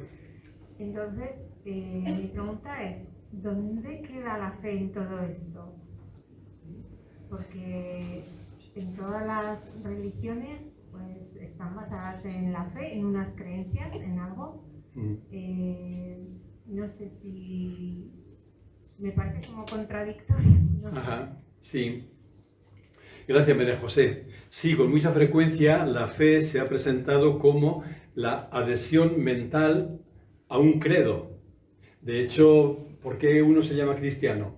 Porque cree el credo, la fórmula del credo, que repiten, ¿no? Que repiten, en concreto en la misa y en otros lugares. Entonces, el credo es una serie de creencias, ¿no? A las que la persona que tiene esa fe les da su adhesión. Pero siguen siendo creencias. Una creencia es un constructo mental, algo que nuestra mente ha construido, nuestra mente o la de nuestros antepasados, y que se han ido transmitiendo, las hemos ido recibiendo, y ante una creencia que tú recibes, tú dices, me la creo, la asumo, o dices, no me la creo, ¿vale? Entonces aquí, toda la libertad del mundo. Yo creo que todas las creencias son legítimas y cada persona tiene derecho a tener las creencias que quiere tener, siempre que no haga daño a nadie, ¿no? Pero entramos en el caso ya personal. En mi caso, para sorpresa mía, en un momento determinado, todas mis creencias religiosas se creyeron y no las echo en falta. Porque me doy cuenta de que donde se apoya nuestra vida, tal como yo lo leo, solo yo, no son en una serie de creencias que, como decía antes, no te pueden sostener, porque si yo les quito mi adhesión se caen, ¿no? Sino que lo que nos sostiene es esto que hablábamos con José María ahora, lo que ya somos. Si yo soy consciencia de ser, esa es la realidad que me está sosteniendo. Lo mismo que somos es lo que nos sostiene. El poeta francés que citaba al principio, Bobin, cuando habla de la confianza, decía eso. La confianza no falla nunca, porque confianza es lo que somos. Nos pueden ir muy mal las cosas en el recorrido de nuestra vida personal. Nos puede pasar de todo. Pero en el subsuelo, decía él, en el suelo debajo del suelo, ahí seguimos siendo siempre confianza. No sé si, María José, tu pregunta es, ¿y entonces una persona creyente qué hace? ¿Una persona con fe qué hace? Pues no te sé responder, porque aparte eso requeriría un diálogo personal, porque cada persona es única, y ver cada persona cómo lo está viviendo, sabiendo que es totalmente legítimo, mantener creencias es totalmente legítimo. Tengo la sensación de que no te contesto del todo, pero sería para hablarlo personalmente. No quiero decir más cosas ya porque no tendría mucho sentido. Vale, gracias. Pero sí, cada creencia es un constructo mental. Todas, hasta la creencia más sagrada, la inventó la mente de una persona. La construyó la mente de una persona. Esa creencia se ha ido repitiendo y tú has podido llegar a asumirlas, es decir, yo me las creo, porque a veces se han asumido con la leche materna. Mi madre cuando me daba teta estaba a la vez rezando, con lo cual ya estaba yo mamando teta y mamando rezos. Quiero decir, mamando creencias, y no lo digo de una forma despectiva. Por eso cuando en aquella noche bendita del año 2005 yo sentí que todas mis creencias se caían, estuve una noche entera sin parar de llorar, porque me sentía huérfano, las creencias se caían, y me sentía, curiosamente, culpable de abandonar esas creencias que eran tan importantes, porque para mí tenían una enorme carga afectiva. Ser fiel a las creencias para mí era ser fiel ya no solo a Dios y demás, era ser fiel a mi madre, que me las había transmitido, y a mi querida abuela, que también me las había transmitido. Entonces, por eso me costaba tanto dejarlas. Pero sí, al final se cayeron y contra eso no hay nada que hacer. Más manos. Hola, buenas. Buenas. Bueno, estoy un poco nerviosa. Muchas gracias. Me llamo Alicia y yo quería comentar que le doy muchas gracias a mi madre. ¿Qué me? Le doy gracias a mi madre porque me reconoció que yo no era una hija esperada. ¿Qué puedes decir? ¡Qué horror!, ¿no? Pero me ha ayudado a ver que en mi vida evito ir con gente. O sea, por esa culpabilidad que yo supe de pequeña, desde el feto ya, que no era querida. Luego nos quisimos muchísimo, curiosamente. Yo tenía más hermanos y bueno, nos llevábamos muy bien. Pero sí que en mi caso es confirmar que sí que se produce igual cómo se siente la madre, que le pasa al feto. Y a mí me ha ayudado luego a darle la vuelta y a reflexionar y por qué yo intentaba siempre ir a sitios nuevos, diferentes, no tener ni un mínimo de afecto ni de nada, pero aunque fuera una frutería, o sea, era una cosa, ¿no? Y bueno, pues eso, un poco reseñar que me ha ayudado. Y a partir de ahí he podido, bueno, sigo, claro, trabajando y crecer. Y luego respecto a las creencias también que has comentado, yo venía de una familia aquí en Navarra, se ha tenido muchos misioneros, pues tenía 3 tías monjas, un tío cura, bueno, yo estaba ya pasando casi. Bueno, pero más aparte, sí que me ocurrió también, no lo esperaba hace pocos años, que se me cayeron las creencias y sentí esa parte como un poco culpable porque, claro, transmitía también ese afecto, pero bueno, también, bueno, pues liberada. Muchas gracias. Gracias, Alicia, gracias por tu testimonio. Es evidente, fijaos, el feto desde el 3er mes aproximadamente, que empieza a constituirse como el sistema nervioso, ya es capaz de percibir sensaciones, sentimientos, y tiene un agravante, y es el hecho de que el feto siente lo que siente la madre pensando que es suyo. Entonces hay niños que nacen ya con un síndrome de ansiedad muy elevado. Esa ansiedad no es del niño, no es del feto. Es de la madre, pero el niño la ha asumido como propia incluso, ¿no? Por decirlo de un ejemplo mucho más burdo todavía, si queréis, o más así. Hay niños recién nacidos que presentan síndrome de abstinencia del alcohol.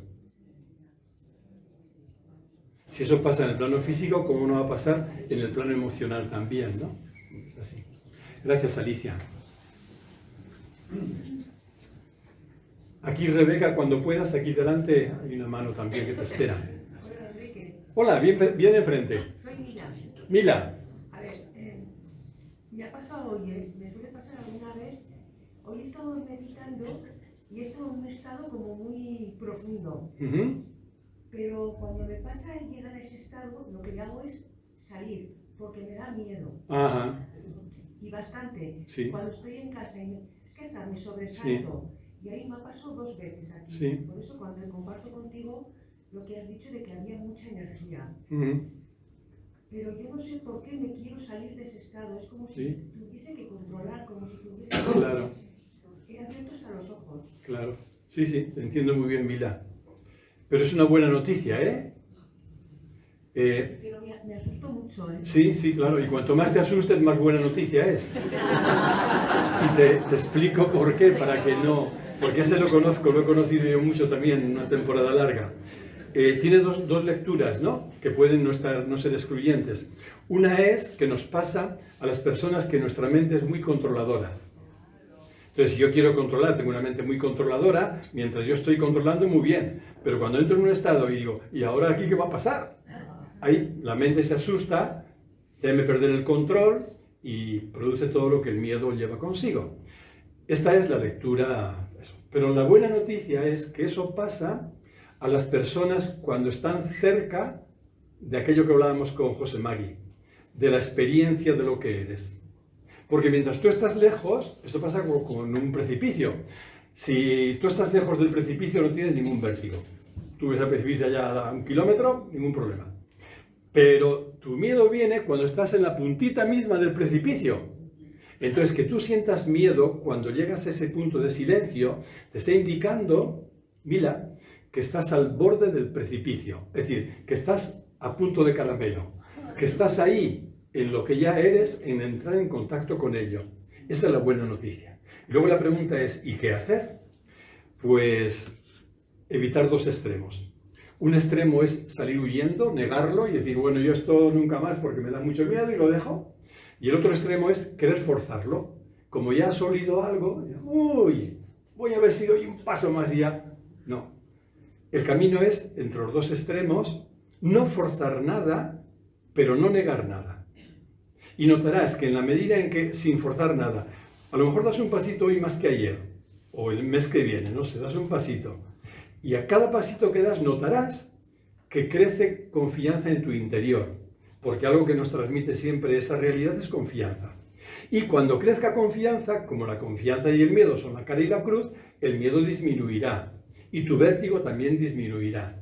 Entonces yo te sugeriría ambas cosas, que por un lado no fuerces nada, porque eso sería apropiación del ego que quiere alcanzar no sé qué estado y qué sé yo. No fuerces, pero no niegues nada. Confía. Hay una sabiduría mayor que tu mente y que la mía. Hay una sabiduría mayor que va rigiendo todo el proceso y ella te va a llevar. Hacía mucho tiempo que no me pasaba. No te oigo bien ahora. Que hacía mucho tiempo que no me pasaba, ¿eh? Alguna vez me ha pasado en casa y hasta me he sobresaltado. Es como si tuviese un desdoblamiento a veces. Que no sé si eso puede ser o no. Como si tuvieses un... Desdoblamiento, no sé, como si estuvieses levitando, esa sensación Sí, de sí. bajas. Puede ir acompañado de 1000 signos diferentes. No les des importancia ninguna a las señales ni a los signos. Tú atenta a lo que estás viviendo y al silencio, sin forzar y sin negar. Puede haber señales como el de Santa Teresa de Jesús, levitaba hasta el techo, tenían que agarrarla de los sayos para que no se volara, ¿no? O sea, le puede pasar de todo. No te asustes, no creo que llega tanto. Pero que te pasara eso, no te asustes, porque los signos estos son lo menos importante. Tú acuérdate solo de que hay una sabiduría más profunda que va guiando todo el proceso. Confía en esa sabiduría y no niegues nada, no te retraigas, ni quieras forzarlo tampoco. Todo se da. No vamos persiguiendo nada, que esta es otra. Como desde niños nos han enseñado que teníamos que sacar buenas notas, ser alumnos aplicados y hacer las cosas bien, y como además era lo contrario de sentirnos culpables, pues ahora queremos que todo se consiga así. Y podemos también, desde la ambición espiritual, decir, a ver cómo medito yo para conseguir ya atrapar aquello. Que cuanto más quieras atraparlo, más se te va a alejar. No buscamos atrapar nada, no buscamos conseguir nada. Estamos en el reino de la gratuidad. Estoy celebrando y gozando lo que soy, lo que somos. Lo que viene, bienvenido sea. Si no viene, bienvenido que no venga. No pasa nada. Ahí está, ya lo tienes. Pensaba que tenía micro, Rebeca. Sí, se me oye que me cuesta... Viene enfrente de la boca también para... Sí. Bueno, soy Pilar.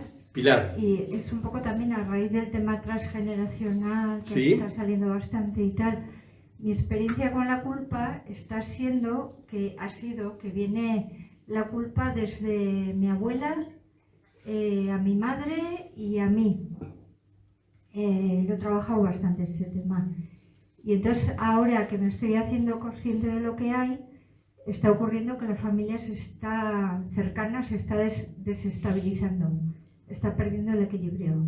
Entonces ha explotado y es complicado mantener yo ahí el tipo porque, claro, había un equilibrio para mí no sano. Eso es.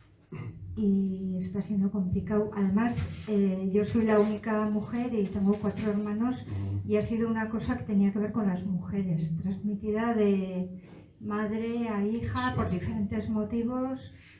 Eso Y está siendo, o sea, es complicado, mantener ahí el tipo. Sí. Gracias, Pilar. Sí, lo único que me animo a decirte es que efectivamente esas situaciones son complicadas, son complejas. Yo he vivido alguna vez también, y esto sí que sería un tema para hablarlo personalmente, porque generalizar aquí me parece riesgoso y porque habría que hablar de cosas más concretas que solo se pueden hablar en privado, ¿no? Es complicado porque es como venirse abajo un edificio aparentemente bien construido, pero tenía, como dice la metáfora, la parábola de Jesús, cimientos falsos. Pero claro, la gente amamos tanto la seguridad, aunque solo sea seguridad aparente, que preferimos una apariencia bien sujetita que no una escombrera que se viene abajo. Entonces hay que tener mucho cuidado, como mucho tacto, ser delicados, no forzar nada, vivir mucho respeto a cada persona y al momento que cada persona está, pero hay procesos que son imparables y que además en último término son saludables, porque si no es perpetuar algo que no es verdadero, ¿no? Pero sí te entiendo muy bien, Pilar. Gracias. Gracias a ti. ¿Alguna mano? Sí. A mí me está sugiriendo... Un poquito más enfrente. Me está sugiriendo como muy fuerte esto que acabáis de comentar, con lo que yo estoy viviendo en la psiquiatría impura y dura. Exactamente, es un edificio muy mal, dañinamente construido, que está haciendo muchísimo mal, pero que se quiere sostener a toda costa. Y bueno, es que he hecho como un paralelismo, me ha surgido enseguida, ¿no? Y yo estoy ahí, como diciendo, yo con mucha gente más, gracias a Dios, pues tratando de sacudir ese muro de Berlín, no sé si se puede decir así, pero que resurja otra realidad que realmente ayude a las personas, que no las hunda de por vida.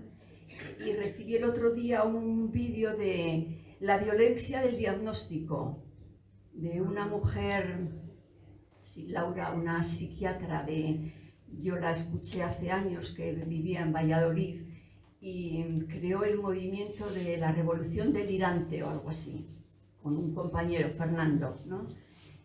Y de verdad que me ha resonado mucho esto que estáis diciendo, me siento ahí comprometida y que es muy duro porque tiene una fuerza, una inercia, el viejo sistema tan potente, que en fin, que Dios nos ayude.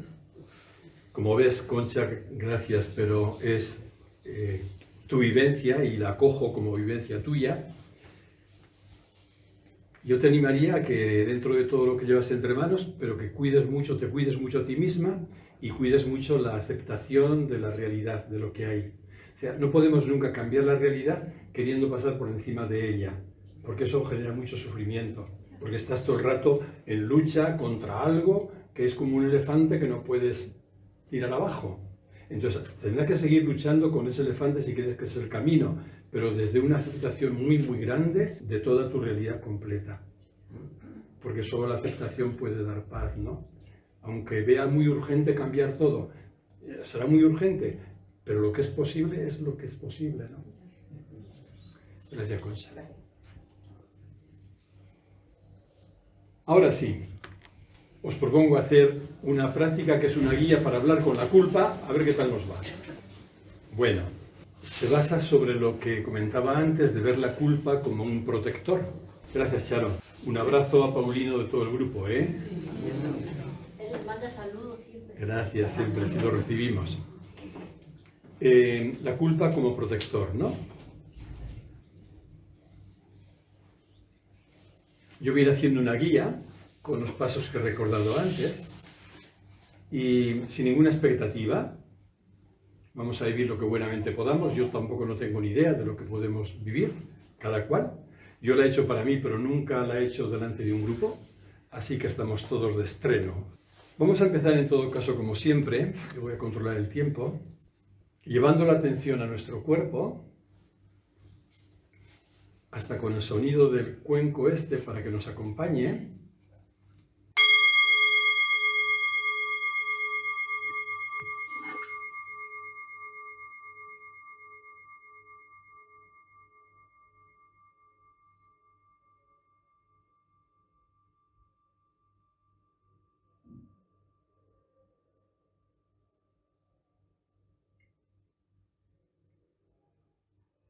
Y manteniendo la atención en tu cuerpo, siéntelo. Notarás que lo sientes porque poco a poco tu cuerpo irá descansando y tu mente se irá acallando.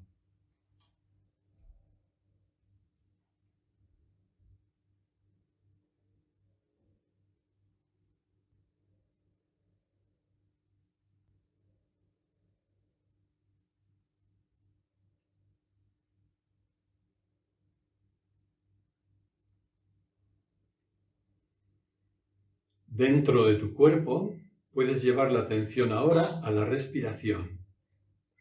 Hazla un poquito más pausada, más profunda, poniendo en ella toda la atención.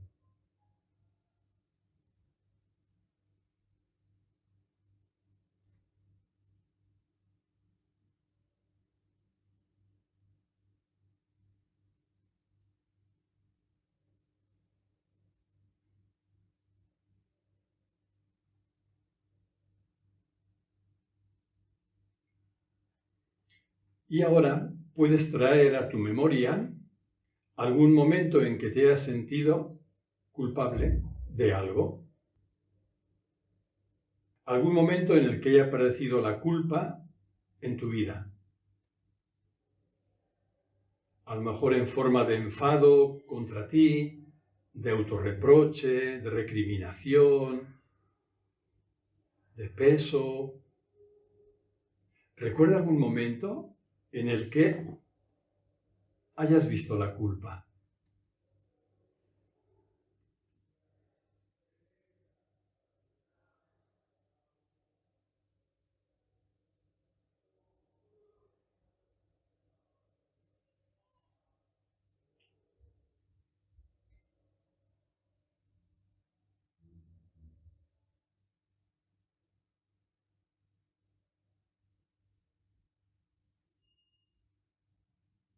Y viéndola como alguien que quería ser un protector, quería protegernos, vamos a empezar a dialogar con ella.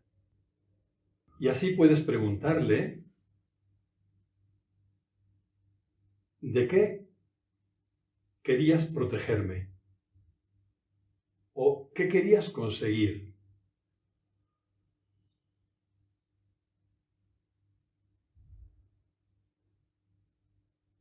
Y mira a ver qué te responde.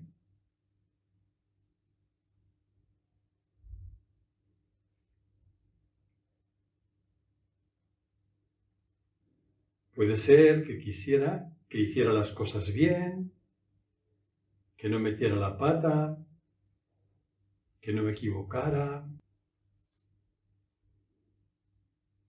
que quisiera lograr que hiciera todo bien para que la gente me quisiera.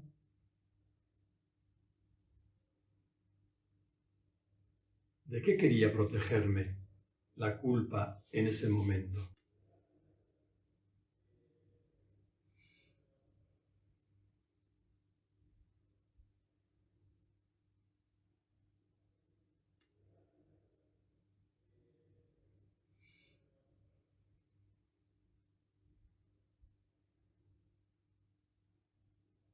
Dentro de ese mismo diálogo, si percibes fácilmente la culpa dentro de ti como un mensaje, puedes preguntarle, ¿cómo me ves? O en concreto, ¿cuántos años te parece que tengo? La culpa, como todo protector, tiende a vernos como niños o niñas indefensas, Pero es bueno que lo veas de una manera directa. Le preguntas a la culpa, que se activa a veces en tu persona, ¿cómo me ves? ¿Cuántos años te parece que tengo?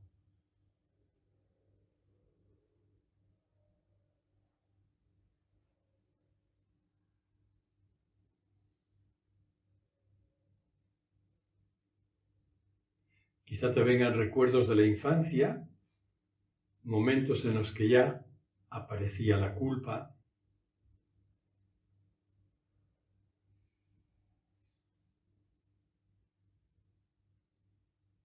En cualquier caso, le recuerdas que hoy eres una persona adulta.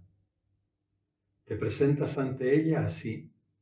Está la culpa ahí, que te ha acompañado más o menos a lo largo de tu existencia, y hoy le dices, mira, soy una persona adulta. Una persona capaz de hacerme cargo de mi vida. Una persona capaz de acoger el dolor y lo que tengo pendiente en mi vida. Pero hoy soy una persona adulta. No soy una niña o un niño indefenso.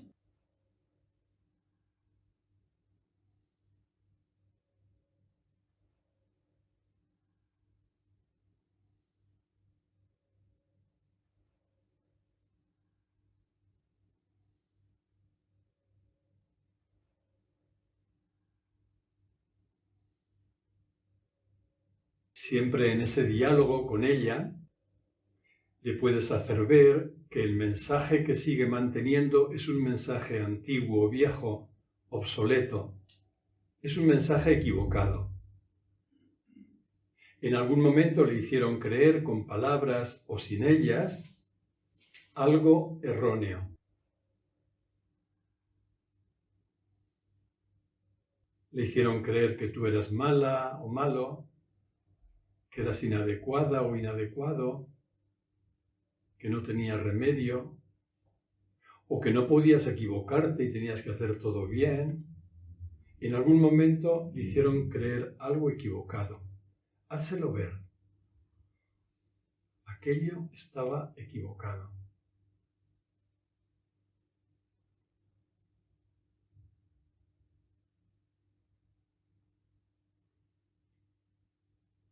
Le puedes hacer ver también que todo ser humano se equivoca, tiene que equivocarse, que el error forma parte de nuestra existencia, pero que equivocarte no es para sentirte culpable. Es una realidad humana.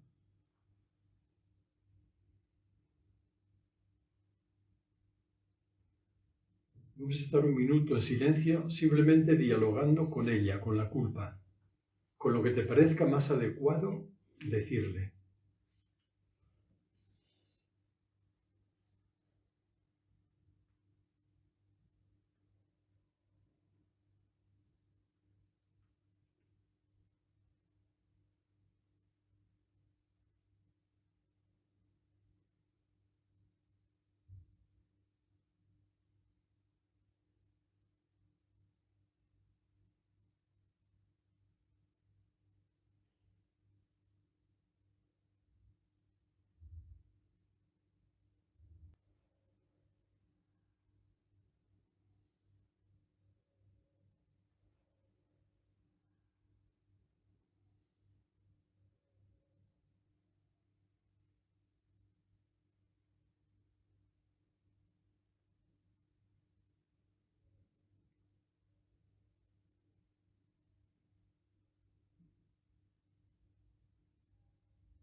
En ese diálogo, agradécele también su voluntad de protegerte, de corazón. Dale las gracias porque en todo momento aunque fuera con una información muy equivocada, pero en todo momento ha buscado protegerte. Agradécelo. Agradéceselo.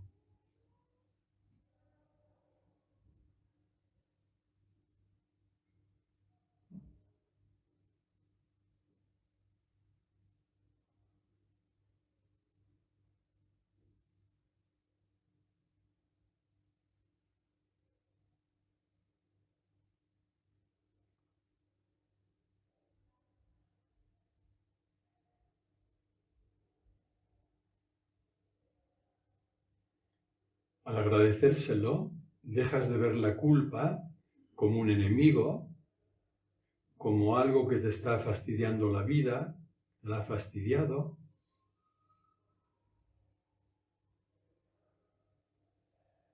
y mantienes hacia ella una mirada que entiende y que agradece.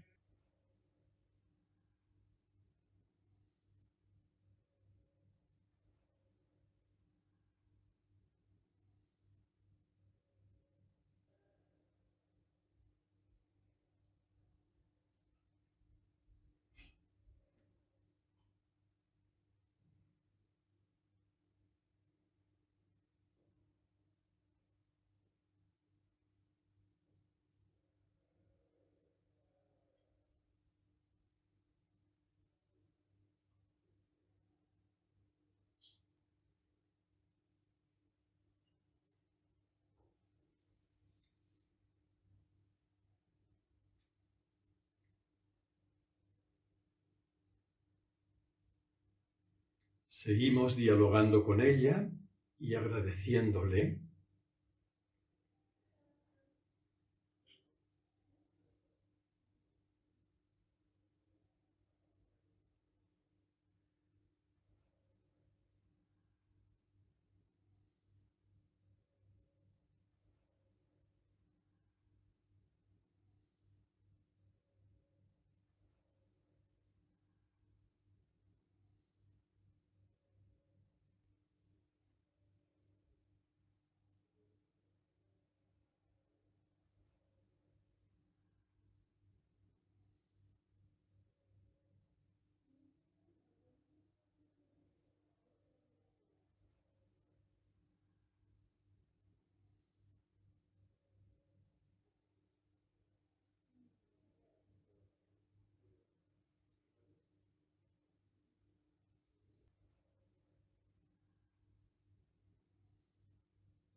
Y después de este encuentro con la culpa, el diálogo con ella, ahora le puedes invitar gentilmente a que se separe. A lo mejor ha estado demasiado presente en tu vida, has estado demasiado identificada con ella. Invítale a que se haga a un lado. Ahora ya no tiene que cumplir ese papel. Le has dicho que tú eres capaz de hacerte cargo de tu vida. Sin enfado ni pelearte con ella, invítala a que se haga a un lado. Y si la culpa, esa creencia en la culpa se hace a un lado, mira a ver cómo te sientes. ¿Cómo te ves ahora sin culpa?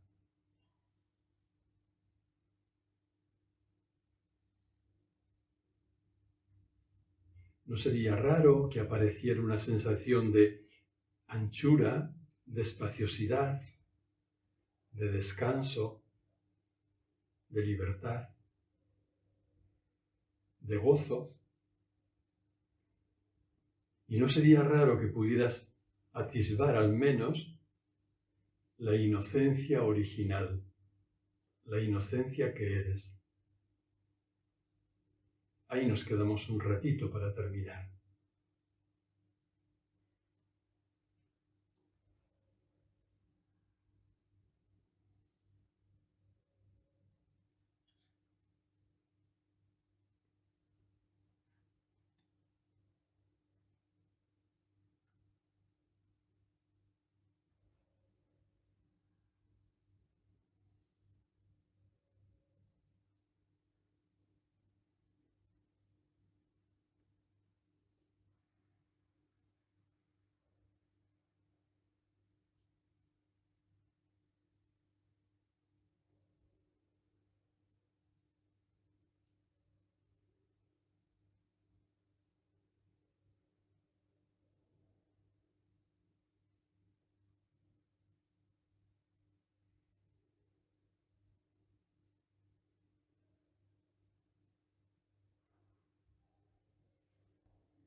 Pues muchas gracias por este tiempo, por compartir este tiempo y que sigáis muy bien.